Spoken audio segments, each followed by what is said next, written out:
The historical backdrop of the Slavs is a long and old story. Their foundations venture far into the past, profound into the most seasoned beginnings of Europe. These socially, phonetically, and hereditarily associated people groups possessed extraordinary areas of Europe, and they occupied these terrains for a long time.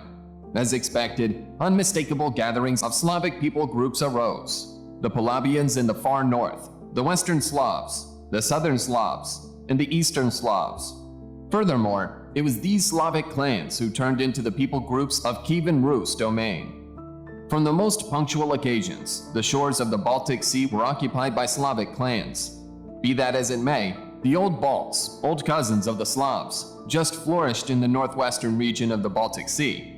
From those terrains, as far as possible south to the Black Sea, the East Slavic clans flourished for a long time, continually settling the easternmost compasses of Slavic ancestral development. In the north, around the city of Novgorod, a clan of Ilmen Slavs, or Slavenes, who were semantically associated with the Polabian Slavs toward the west, flourished.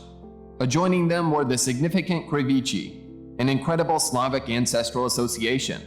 Other Slovene neighbors incorporated the Drevlians, the Volhynians, the Polans, the Radimishts, the Dregoviches, and the Vatican. Toward the north of the Slovenes were the Finnic clans, chiefly Chuds and Veps. Furthermore, toward the east were the Volga Finnic clans, the Mordvins, Maria, Mari, and the Moromians. The Slavic and Finnic clans of the district were generally straightforward, tranquil agrarians. They were admirers of a very much created common polytheistic pantheon without a solid focal position.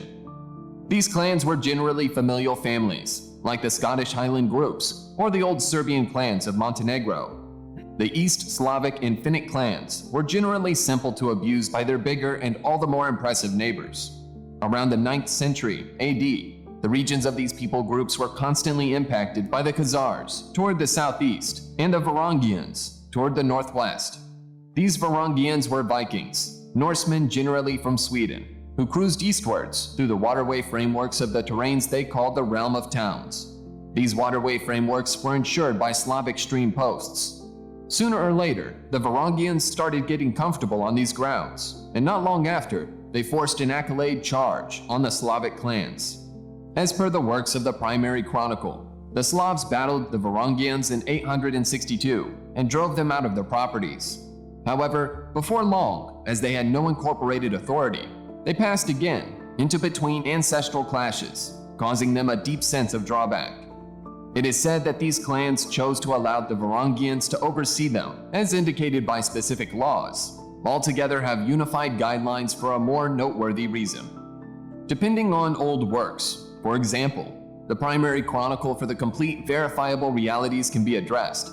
We can't know without a doubt whether the Norse rulers were welcomed to run over the Slavic clans, or on the off chance that they forced their standard through power constantly. Regardless, it is realized that 3 conspicuous Varangian bosses got comfortable, the most unmistakable Slavic towns as rulers. These were Sinus, Truvor, and Rurik, and they controlled Izborsk, Beluzero, and Novgorod separately. Before long, just Rurik stayed alive, and in this manner, he turned into the sole leader of the whole domain, and the begetter of a groundbreaking administering line known as the Rurikids, which controlled over Russia until 1610. Right up till the present time, the nationality of the Rus public is discussed. The name Rus, still a surviving Slavic word, could without much of a stretch come from the Proto-Slavic word, which signifies blonde, blonde. But whether these were Norse migrants into Slavic grounds or Slavs themselves can't be expressed with sureness. In any case, the little Norse populace that came to govern over the Slavs immediately got absorbed into Slavic culture constantly, and their Norse names were Slavicized. Throughout the entire existence of the Kievan Rus, Svyatoslav was the principal Rurikid ruler to lead over a tradition with a Slavic name, showing the speed of their digestion into Slavic culture. It is conceivable that Svyatoslav was named to additionally pacify the Slavic clans and make the Rurikid rulers more worthy. Svyatoslav reigned from Kiev from 945 to his demise in 972 AD, and is quite possibly the most renowned leader of the Kievan Rus. His standard was set apart by consistent and fruitful military missions in the east and toward the south, crusades that drove straightforwardly to the breakdown of two incredible substances, the First Bulgarian Empire and Khazaria.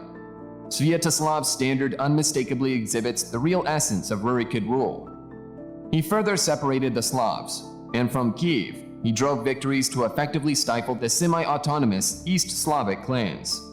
What's more, he kept on crushing the Alans and the Volga Bulgars. Simultaneously, he now and again framed partnerships with the Pechenegs and Magyars, conventional adversaries of Slavs. In any case, Svyatoslav was the primary Rurikid ruler to be altogether Slavicized, just as Norse legacy contended something else. His appearance is all around archived. He wore the customary Slavic side hair lock, had a huge mustache, and depended on the Slavic divine beings Parin and Veles.